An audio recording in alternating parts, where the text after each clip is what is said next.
नमस्कार विद्यार्थी मित्रांनो, ज्ञानप्रभा या आपल्या एज्युकेशनल प्लॅटफॉर्मवर तुमचं सर्वांचं पुन्हा एकदा स्वागत. मित्रांनो, आज आपण पाहणार आहोत टॉपिक प्रकाश. त्यामध्ये आपण प्रकाशाच्या अपवर्तनाचे नियम आणि प्रकाशाचा अपवर्तनांक याबद्दल माहिती पाहणार आहोत. चला तर मग सुरू करूया आजचं सेशन, प्रकाशाच्या अपवर्तनाचे नियम आणि अपवर्तनांक. पहिल्यांदा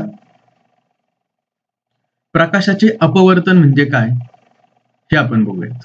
इंग्लिशमध्ये त्याला रिफ्रॅक्शन असं म्हणतात. लक्षात ठेवा, दोन टर्म आहेत. अपवर्तन म्हणजे रिफ्रॅक्शन आणि रिफ्लेक्शन. रिफ्लेक्शन म्हणजे काय?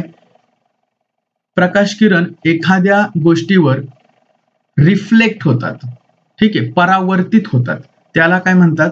परावर्तन किंवा रिफ्लेक्शन आणि रिफ्रॅक्शन. बघा, दोन टर्म आहेत, लक्षात घ्या मित्रांनो. रिफ्लेक्ट म्हणजे रिफ्लेक्ट होतं तेव्हा काय होतं? रिफ्लेक्शन किंवा परावर्तन. आणि दुसरी टर्म आहे रिफ्रॅक्शन, म्हणजे किरण एखाद्या मीडियम मध्ये जाऊन रिफ्रॅक्ट होतात, त्यांचा मार्ग बदलतात. फक्त इथंच या ठिकाणी असं लक्षात ठेवा. थोडक्यात सांगायचं झालं तर रिफ्लेक्शन मध्ये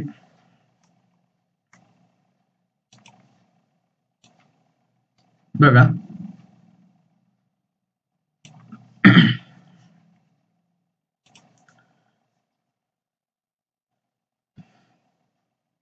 ज्यावेळेस रिफ्लेक्शन होतं, त्यावेळेस हा एक साधा सरफेस आहे, हा पडणारा प्रकाश किरण आहे, तर तो परावर्तित होतो, म्हणजे या मीडियम पासून पुढे जात नाही.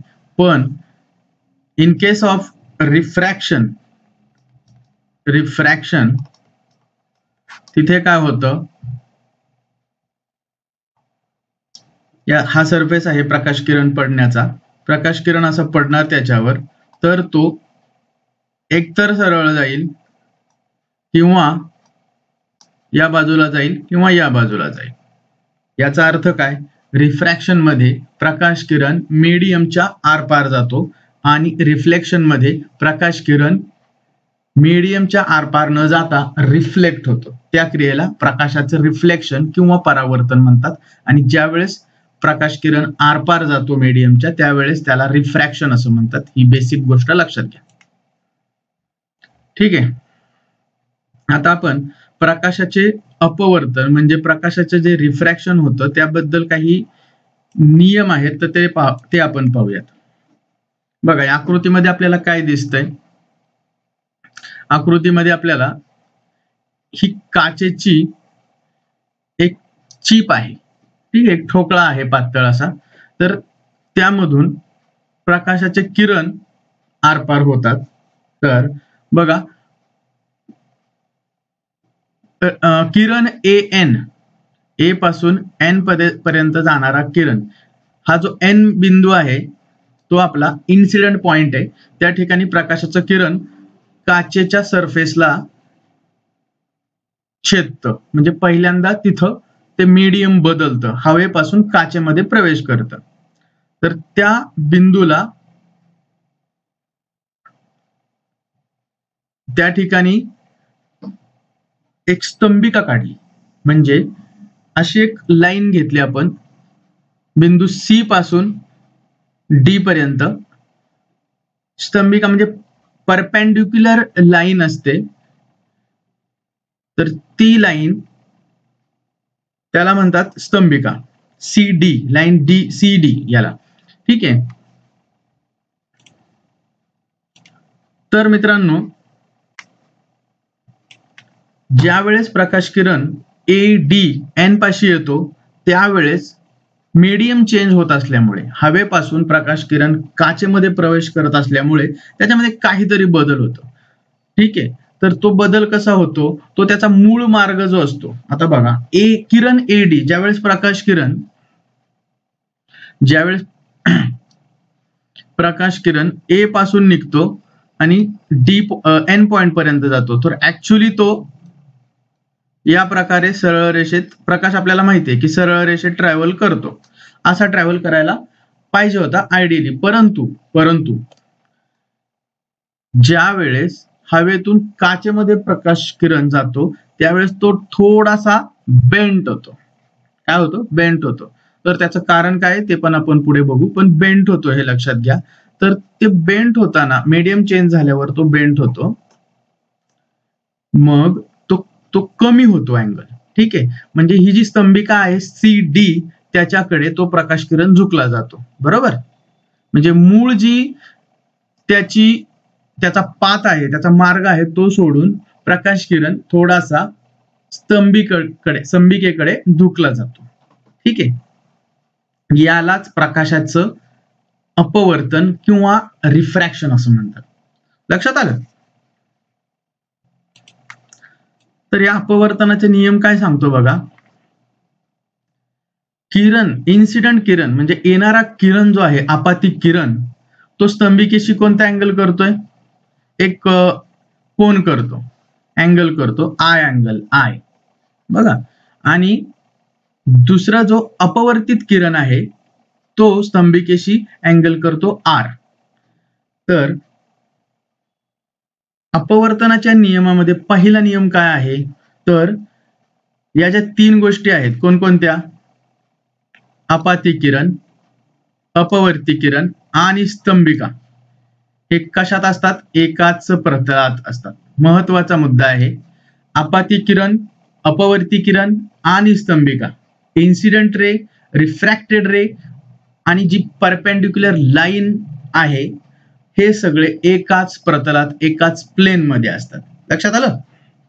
हा झाला पहिला नियम. प्रकाशाच्या अपवर्तनाच्या नियमामध्ये हा झाला पहिला नियम. ठीक आहे, दुसरा नियम काय सांगतो? दिलेल्या माध्यमांच्या जोडी करता, म्हणजे येथे हवा आणि काच हे 2 मीडियम आहे, तिथे प्रकाश किरणांच्या अपवर्तन घडतं. हवेपासून प्रकाश किरण काचेमध्ये जातो. तर जे 2 अँगल झालेत I आणि R, त्यांच्या संदर्भात हा नियम आहे. साइन I आणि साइन R यांचे गुणोत्तर स्थिर असते. म्हणजे काय सांगायचंय?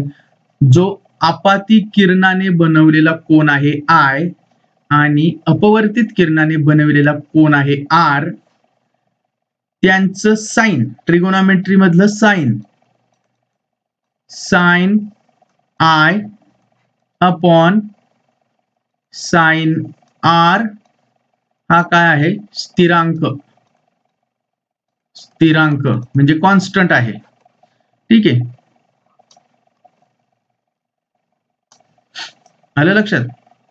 दुसरा नियम जो आहे प्रकाशाच्या अपवर्तनाचा, तो आपल्याला असं सांगतो की साइन I आणि साइन R हे काय आहे? स्थिरांक आहेत. ठीक आहे,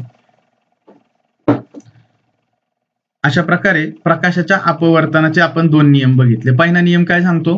की आपातिक किरण, अपवर्ती किरण आणि स्तंभिका कुठे आहेत? एकाच प्रतलात आहेत. ठीक आहे, आणि दुसरा नियम काय सांगतो? Sine I upon sine R हे जे 2 अँगल आहेत, कोणते? आपातिक कोन आणि अपवर्ती कोन यांचं साइन हे कशाच्या बरोबर आहे? हे एक कॉन्स्टंट आहे. म्हणजे कोणत्याही 2 मीडियम घेतले, हवा घेतली, पाणी घेतलं, तर त्या 2 मीडियम साठी हे कॉन्स्टंट येईल. काच आणि हवा घेतली, त्या 2 मीडियम साठी हे कॉन्स्टंट येईल, हे गुणोत्तर. आलं लक्षात? यालाच हे इन्व्हेंट ज्या शास्त्रज्ञाने केलं त्या शास्त्रज्ञांच्या नावावरून या नियमांना स्नेल्स लॉ असंही म्हणतात. काय म्हणतात? Snell's law. त्या शास्त्रज्ञांचं नाव होतं विलोब्रॉड स्नेल. काय नाव होतं? विलोब्रॉड स्नेल. ठीक आहे, म्हणून या नियमांना स्नेल्स लॉ किंवा स्नेलचा नियम असंही म्हणतात. आलं लक्षात? स्नेलचा नियम आणखी एका प्रकारे जर सांगायचा म्हटला तर बघा, आकृतीमध्ये दाखवल्याप्रमाणे एक मीडियम आहे, हे ब्ल्यू कलरने जे दिसतंय ते एक मीडियम आहे आणि हे एक मीडियम आहे. ठीक आहे, तर पहिल्या मीडियम मधून दुसऱ्या मीडियम मध्ये प्रकाश किरण जातोय. बघा, प्रकाश किरण या ठिकाणी पहिल्या मीडियम मधून दुसऱ्या मीडियम मध्ये पास करतो, त्यावेळेस तो त्याच्या पाथ मधून वेगळा मार्ग अवलंबतोय. ठीक आहे, म्हणजे तो काय होतोय अपवर्तित, म्हणजे काय होतोय रिफ्रॅक्शन होते त्याचं रिफ्रॅक्शन.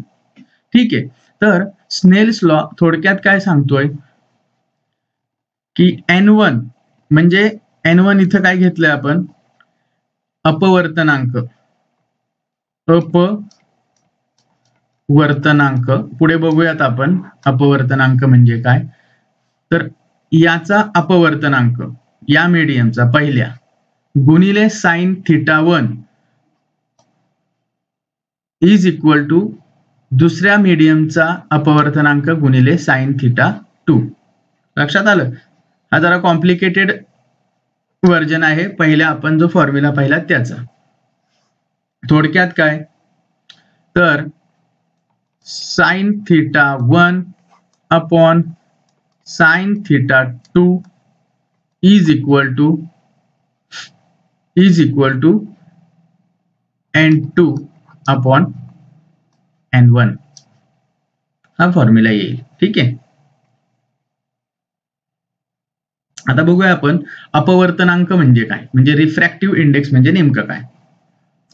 बघा, रिफ्रॅक्टिव्ह इंडेक्स म्हणजे काय नेमकं, तर जो अपवर्तित किरण आहे तो किती प्रमाणात अपवर्तित होतो, तर हे दोन मीडियमवर डिपेंड आहे. म्हणजे हवेतून निघणारा किरण जर पाण्यात जात असेल तर तो पाण्यावर डिपेंड आहे की तो किती प्रमाणात रिफ्रॅक्ट होणार आहे. ठीक आहे, रिफ्रॅक्ट होणार आहे म्हणजे तो त्याचा पाथ किती चेंज करणार आहे. हे कशावर डिपेंड आहे, तर त्या मीडियमवर म्हणजे पाण्यावर डिपेंड आहे. ठीक आहे, आणि आणखी एक गोष्ट आहे की त्या मीडियम मध्ये त्या प्रकाशाचा वेग किती आहे, ते मीडियम कसं आहे, ते मीडियम डेन्स आहे का विरल आहे, त्याच्यावर पण त्याचं प्रकाशाचा वेग डिपेंड करतो. त्यामुळे या दोन गोष्टी आहेत, प्रकाशाच्या वेगावर त्या मीडियमचा अपवर्तनांक डिपेंड असतो. बघा, आकृतीत दाखवल्याप्रमाणे पहिलं माध्यम आपलं हवा घेतलंय आणि दुसरं माध्यम काच आहे. ठीक आहे, आणि प्रकाश किरण हवेतून काचेमध्ये प्रवेश करतोय. हवेतील प्रकाशाचा वेग v1 आणि काचेतील प्रकाशाचा वेग v2 घेतला तर आपला अपवर्तनांकाचा फॉर्म्युला कसा येतोय बघा. अपवर्तनांक इथं जसं लिहिताना अपवर्तनांक n या अक्षराने दर्शवतात बरं का, n या अक्षराने अपवर्तनांक दर्शवतात. जर आपल्याला पहिल्या मीडियमचा अपवर्तनांक काढायचा आहे तर N1 with respect to medium 2 असं लिहितात. म्हणजे उजव्या बाजूला N च्या पायापाशी जो आकडा लिहिलाय तर त्याचा रिफ्रॅक्टिव्ह इंडेक्स कोणाच्या रिस्पेक्ट, मीडियम 2 च्या विथ रिस्पेक्ट असणार आहे. दोन मीडियम साठी हा रिफ्रॅक्टिव्ह इंडेक्स ची एकच आकडा असतो. आलं लक्षात? म्हणजे रिफ्रॅक्टिव्ह इंडेक्स लिहिताना N म्हणजे refractive index of medium 1 with respect to medium 2 असं सांगता येतं. आणि त्यावेळेस पहिल्या मीडियम मध्ये असलेला प्रकाशाचा वेग डिवायडेड बाय दुसऱ्या मीडियम मध्ये असणारा प्रकाशाचा वेग, हा फॉर्म्युला लक्षात ठेवा. ठीक आहे, जेव्हा आपल्याला बघा इथं, जेव्हा आपल्याला अपवर्तनांक दुसऱ्या मीडियमचा विथ रिस्पेक्ट टू पहिल्या मीडियमचा असं विचारलं जाईल त्यावेळेस हाच फॉर्म्युला उलटा होईल बघा, v2 अपॉन v1. आलं लक्षात?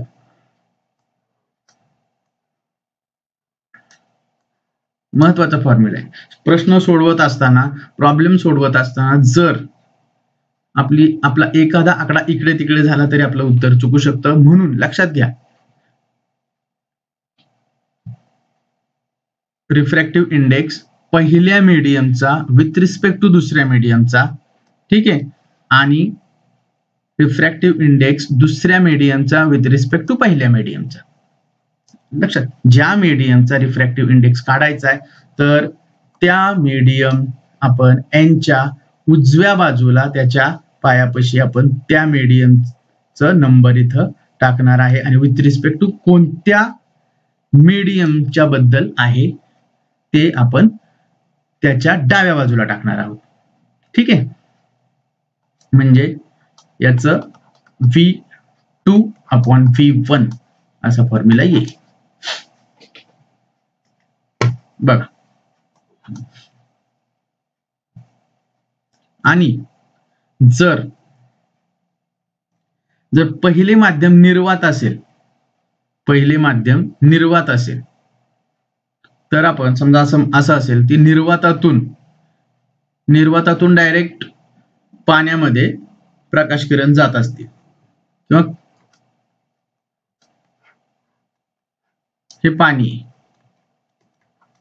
आणि हे निर्वात आहे म्हणजे व्हॅक्यूम मीडियम आहे, इथून जर प्रकाश किरण येणार असतील तर पाण्याचा रिफ्रॅक्टिव्ह इंडेक्स हा फक्त N या अक्षराने दर्शवला जातो. त्यामध्ये 1, 2 असं काही लिहायचं गरज नाहीये, फक्त पाण्याचा अपवर्तनांक असं म्हणतात त्याला. याला दुसरा एक शब्द आहे, या N लाच निरपेक्ष अपवर्तनांक असं म्हणतात. ठीक आहे, निरपेक्ष अपवर्तनांक.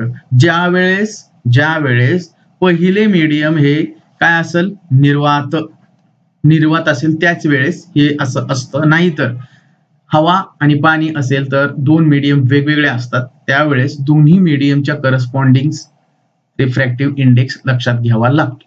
आपण आता उदाहरण पाहूयात. उदाहरणामध्ये काय दिलंय आपल्याला, पाण्याचा निरपेक्ष अपवर्तनांक 1.36 दिलाय, तर प्रकाशाचा पाण्यातील वेग किती हे आपल्याला काढायला सांगितलंय. प्रकाशाचा पाण्यातील वेग काढायला सांगितलाय. ठीक आहे, प्रकाशाचा पाण्यातील वेग किती हा प्रश्न आहे. बघा, आपला फॉर्म्युला काय आहे, N is equal to V1/V2. बरोबर. म्हणजे जर फॉर्म्युल्यामध्ये किमती घातल्या आपण, 1.36 हे आपल्याला N ची व्हॅल्यू दिली आहे, म्हणजे निरपेक्ष अपवर्तनांक दिलाय पाण्याचा, तर तो आहे 1.36 इज इक्वल टू प्रकाशाचा निर्वातातील वेग म्हणजे V1 हा दिलेला आहे 3 × 10⁸ बरोबर, आणि V2 म्हणजे प्रकाशाचा पाण्यातील वेग आपल्याला काढायला सांगितलंय. बघा, आता V2 इकडे येईल आणि 3 × 10⁸ तसंच राहणार, डिवायडेड बाय 1.36 इकडे येतात. ठीक आहे, तर हे सोडवल्यानंतर V2 ची किंमत आपल्याला येते 2.21 × 10⁸. ठीक आहे, आणि त्याचं युनिट असेल मीटर पर सेकंड. चालेल, आलं लक्षात. फक्त फॉर्म्युला ची मांडणी आपल्याला व्यवस्थित करता आली पाहिजे. दुसरा एक उदाहरण बघूयात. दुसऱ्या उदाहरणामध्ये आपल्याला काय दिलंय, जर एका माध्यमातून 1.5 × 10⁸ मीटर पर सेकंद वेगाने जाणारा प्रकाश दुसऱ्या माध्यमात गेल्यास त्याचा वेग 0.75 × 10⁸ मीटर पर सेकंद होत असल्यास पहिल्या माध्यमाच्या संदर्भातील दुसऱ्या माध्यमाचा अपवर्तनांक किती. ठीक आहे, पहिल्या माध्यमाच्या संदर्भात दुसऱ्या माध्यमाचा अपवर्तनांक कसं लिहिणार आपण,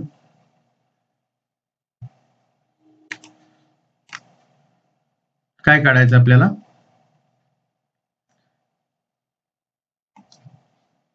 दुसऱ्या माध्यमाचा अपवर्तनांक म्हणजे बरोबर N2 विथ रिस्पेक्ट टू कोणाच्या संदर्भामध्ये, पहिल्या माध्यमाच्या.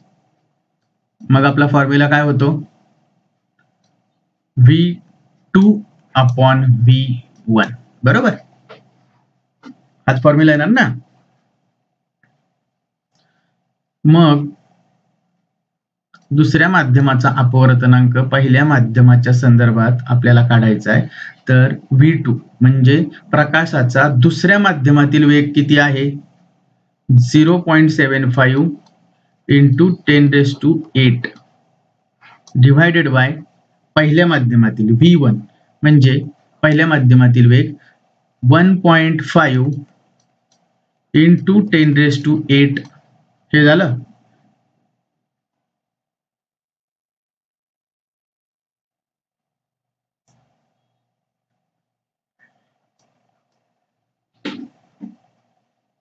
टेन रेस टू 10⁸ कॅन्सल झालं. ठीक आहे. त्यानंतर याचं उत्तर येईल बघा 0.75 अपॉन 1.5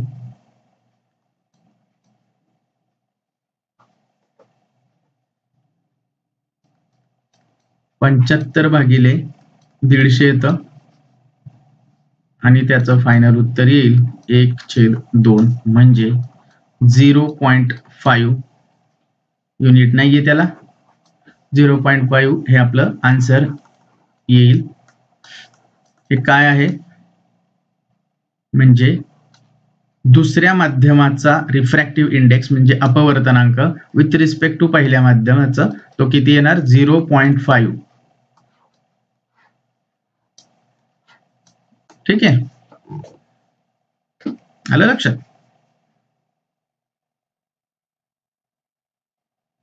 ठीक आहे. आता 2-3 गोष्टी आपण लक्षात घ्या मित्रांनो, महत्वाच्या आहेत. प्रकाश किरण ज्यावेळेस एखाद्या माध्यमातून दुसऱ्या माध्यमात जातं त्यावेळेस ते अपवर्तित किंवा रिफ्रॅक्ट होतं हे आपल्याला माहिती आहे. पण ते कशा पद्धतीने होतं?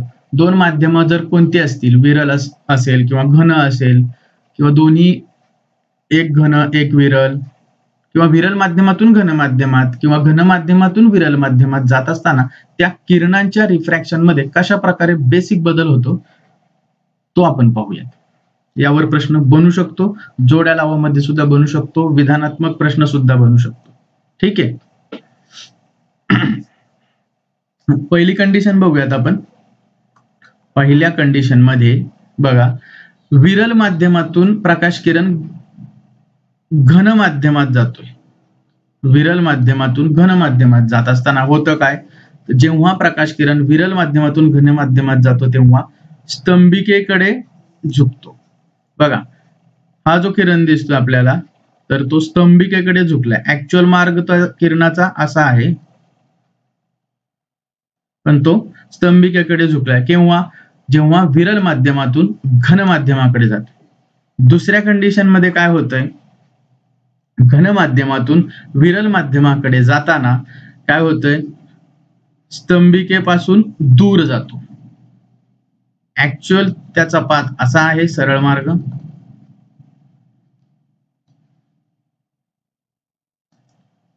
बघा,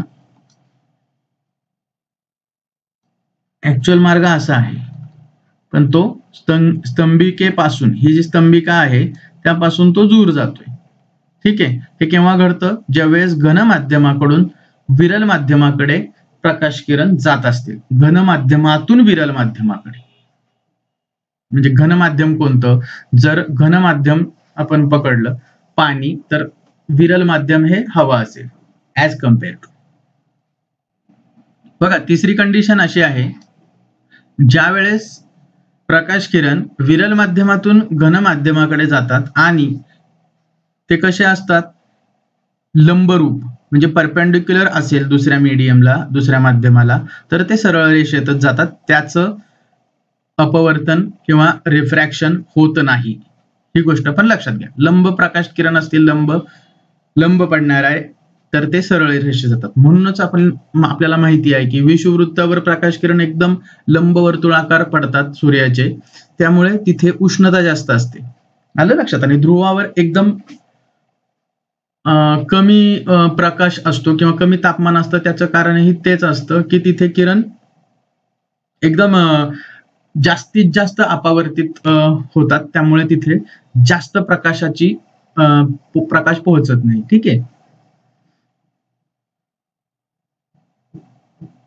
ठीक आहे, म्हणजे ज्यावेळेस लंबरूप आपाते किरण असतात त्यावेळेस दिशा बदलत नाहीत, ही गोष्ट लक्षात घ्या. आल्या 3 कंडिशन लक्षामध्ये. पहिल्या कंडिशन मध्ये काय होतं, तर विरल माध्यमातून घन माध्यमाकडे ज्यावेळेस प्रकाश किरण जातात त्यावेळेस ते स्तंभिकेकडे झुकतो आणि घन माध्यमाकडून विरल माध्यमाकडे जाताना स्तंभिकेपासून दूर जातो. या गोष्टी 2-3 लक्षात ठेवा, अतिशय महत्वाच्या आहेत. बघा, मृगजळ हे आपल्याला प्रकाशाच्या अपवर्तनामुळेच दिसतं. उष्ण भागामध्ये उन्हाळ्यात आपण रस्त्यावर जाताना दूरवर आपल्याला पाणी असल्यासारखं भास होतो, त्याला मृगजळ म्हणतात. हे सगळं प्रकाशाच्या अपवर्तनामुळे घडलेलं असतं आणि आपल्याला त्याचा भास होतो. ठीक आहे, हे कशामुळे होतं बघा, ज्या वेळेस उष्ण हवा असते एखाद्या ठिकाणी आणि आपण थंड ठिकाणी असेल, बघा आकृतीत दाखवल्याप्रमाणे आपण इथं आहे असं समजा आणि आपण इथून पाहतोय, तर हे झाड आपल्याला दिसताना यापासून निघणारे प्रकाश किरण आपल्यापर्यंत पोहोचण्याच्या अगोदर इथे ते मीडियम मध्ये बदल होतो.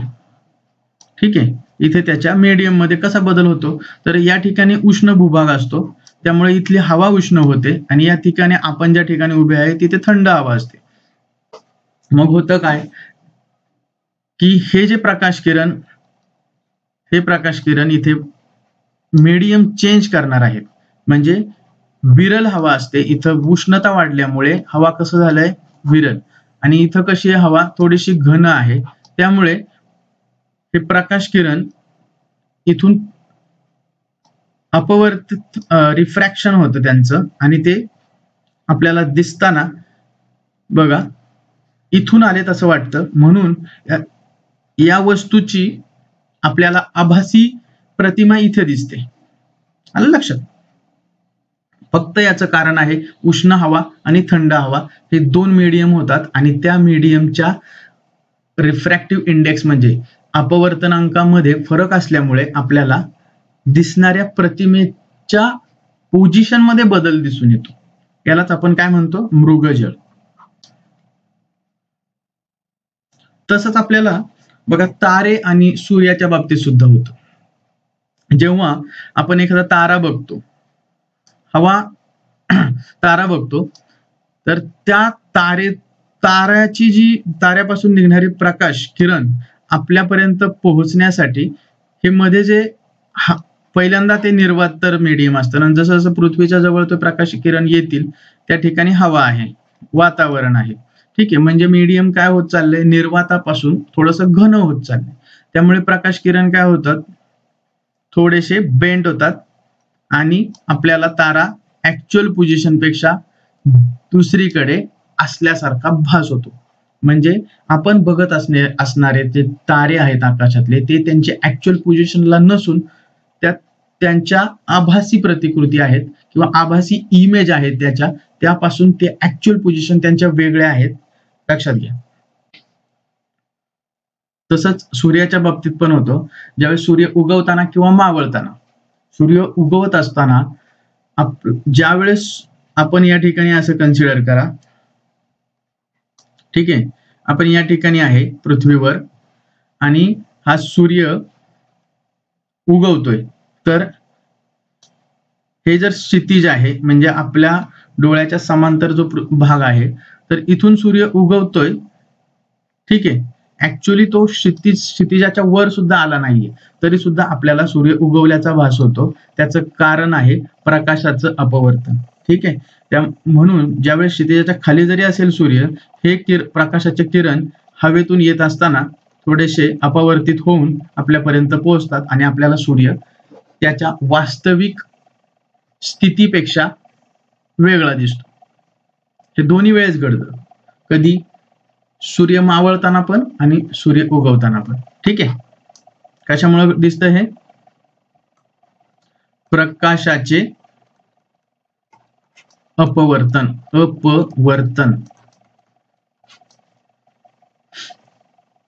ओके,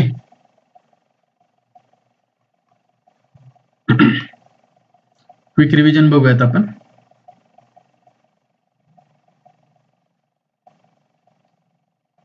दोन नियम आहेत बघा. प्रकाशाच्या अपवर्तनाचे. पहिला नियम आहे आपाती किरण, अपवर्ती किरण आणि स्तंभिका एका प्रतलात असतात. आणि दुसरा नियम काय सांगतो, जो आपाती कोन आणि अपवर्तित कोन यांच्यामधलं रिलेशनशिप सांगतो. Sine of I and sine of R म्हणजे incident, sine of incident ray आणि साइन ऑफ रिफ्रॅक्टेड रे हे काय आहे, स्थिरांक म्हणजे कॉन्स्टंट आहे. बरोबर. आणि यालाच काय म्हणतात, स्नेलचा नियम. हे पण लक्षात घ्या. स्नेलचा नियम कशाच्या संदर्भात आहे हा प्रश्न येऊ शकतो. तो प्रकाशाच्या अपवर्तनाच्या संदर्भात आहे स्नेलचा नियम. शास्त्रज्ञाचं नाव आहे ते पण लक्षात ठेवा. आणि अपवर्तनांक म्हणजे काय आपण बघितलंय, त्याचा फॉर्म्युला काय आहे, तर ते कशावर अवलंबून आहे फॉर्म्युला, तर प्रकाशाचा त्या माध्यमातील वेग याच्यावर त्याचा अपवर्तनांक अवलंबून असतो. त्याच्याबद्दल आपण उदाहरणं पण सोडवली 2. आणि या 3 गोष्टी अतिशय महत्वाच्या आहेत. विरल माध्यमातून घन माध्यमात येताना आणि घन माध्यमातून विरल माध्यमात जाताना प्रकाशाचं अपवर्तन होताना किरणांचा मार्ग कशा पद्धतीने बदलतो हे लक्षात घ्या. या 3 कंडिशन महत्वाच्या आहे. मृगजळ आपल्याला कसं दिसतं आणि सूर्य आणि जे तारे आहेत त्यांच्या आभासी जागा कशा पद्धतीने दिसतात प्रकाशाच्या अपवर्तनामुळे हे पण आपण पाहिलं. ठीक आहे मित्रांनो, व्हिडिओ आवडला असेल तर लाईक करा, व्हिडिओला शेअर करा आणि आपलं चॅनल सबस्क्राईब करा. तोपर्यंत धन्यवाद.